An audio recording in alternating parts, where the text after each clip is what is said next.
అందరికీ నమస్కారం, శుభోదయం.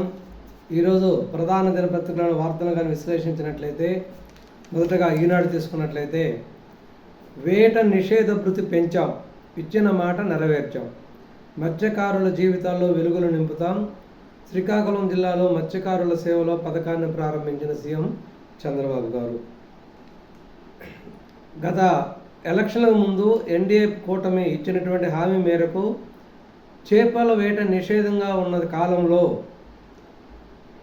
వాళ్ళకి వృత్తిగా 20,000 వంతున ఇవ్వాలని ఇస్తామని హామీ ఇవ్వడం జరిగింది. అంటే అంతకుముందు 10,000 ఇచ్చేవాళ్ళు గత ప్రభుత్వం, దాన్ని పెంచి 20,000 ఇస్తామని గత ఎలక్షన్లకు ముందు ఎన్డీఏ కూటమి హామీ ఇచ్చింది. ఆ హామీ మేరకు ఈరోజు నిన్న శ్రీకాకుళం జిల్లా హెచ్చెర్ల మండలం బుట్టగట్లపాలెంలో మత్స్యకారులకి ఒక కుటుంబానికి 20,000 వంతున ఇవ్వటం జరిగింది. ఇచ్చిన మాట నెరవేర్చడం జరిగిందని చంద్రబాబు నాయుడు గారు చెప్పడం జరిగింది.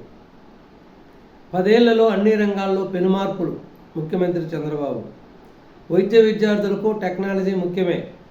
ఏఎంసీ పూర్వ విద్యార్థులు నిర్మించిన శతాబ్ది భవనాన్ని ప్రారంభించిన సీఎం.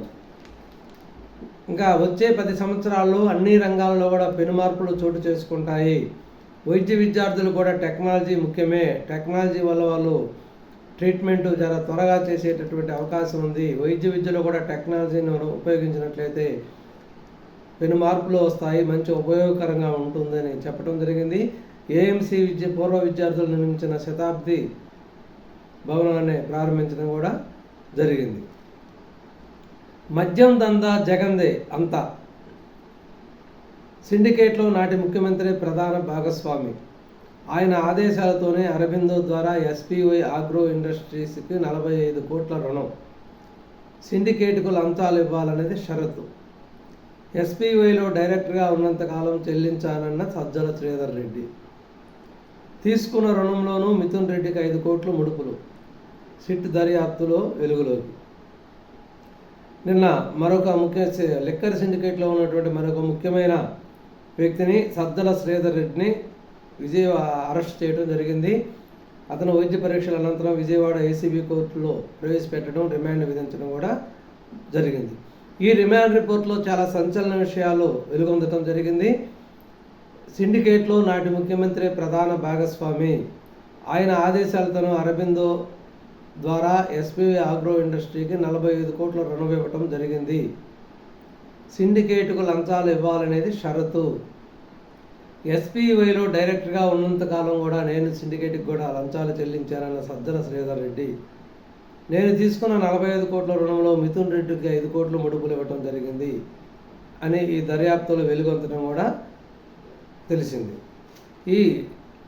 ఈ లిక్కర్ సిండికేట్ అనేది ఆషామాషి వ్యవహారం కాదు.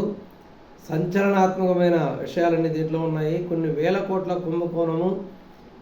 ఈ కుంభకోణంతో పాటుగా అనేక మంది ప్రజల ప్రాణాలతో చెలగాటమాడి శవాల మీద పేలాలు ఏరుకున్నట్టు ఈ సిండికేటు ఈ మధ్య మీద డబ్బులు సంపాదించడం కూడా జరిగింది. దీన్ని పూర్తిగా నిగ్గు తేల్చి దానికి కారకులైన వారికి శిక్ష పడితేనే దీనివల్ల పూర్తిగా ఉపయోగం ఉంటుందని కూడా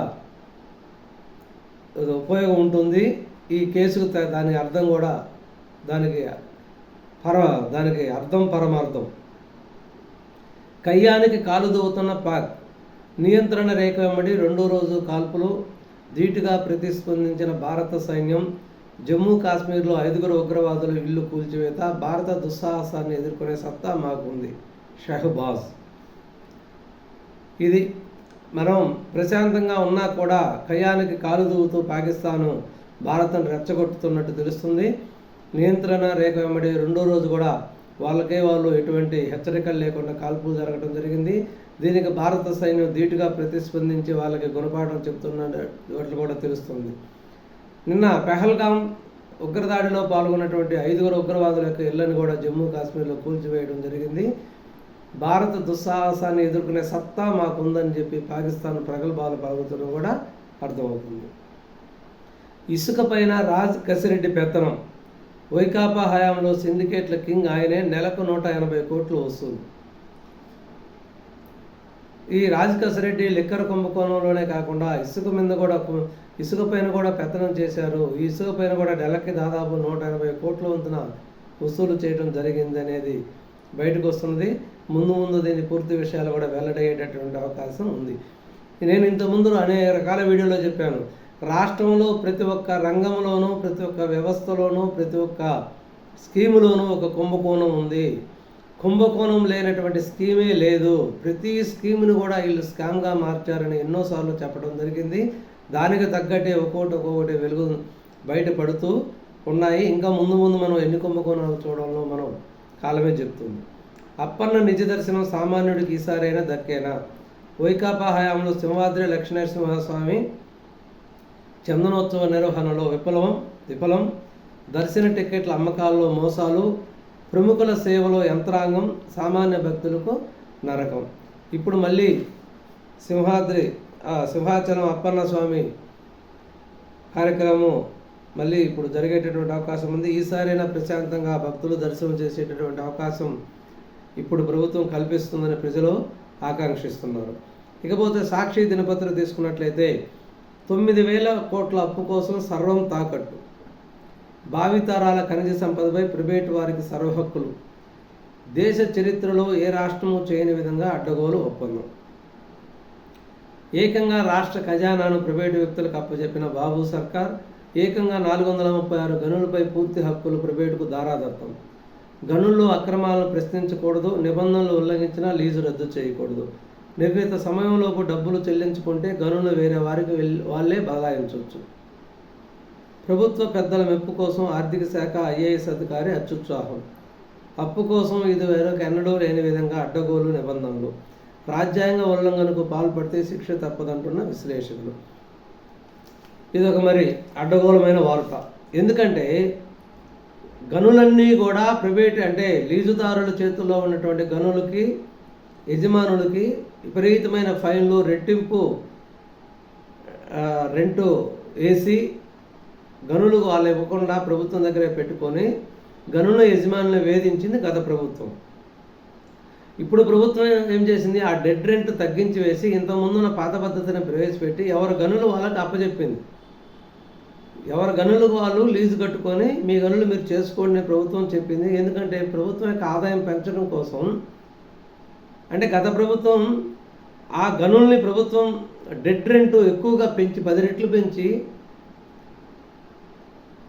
వివక్షతను చూపుతూ ఆ యాజమాన్యాలకు గనుల్ని లీజు రెన్యువల్ చేసుకోకుండా ఉక్కుపాదం మోపింది. దాన్ని ఈ ప్రభుత్వం ఎత్తివేసి ఆ డెడ్ రెంట్ను తగ్గించి వేసి యథాలాపంగా ఎవరి గనులు వాళ్ళు చేసుకోండి నిక్షేపంగా అని చెప్పడం జరిగింది. దానికి భావితరాల ఖనిజ సంపద ప్రైవేటు వారికి సర్వ హక్కులు అని చెప్పి ఇక్కడ హెడ్ న్యూస్. నిన్న మత్స్యకారులకి భృత్యం కింద అంటే వేట నిషేధం సమయంలో వాళ్ళకి భృత్యం కింద 20,000 ఒక ముఖ్యమంత్రి కార్యక్రమం పెట్టి ఇస్తే అటువంటి వార్త సాక్షి పేపర్లో ఎక్కడా లేదు.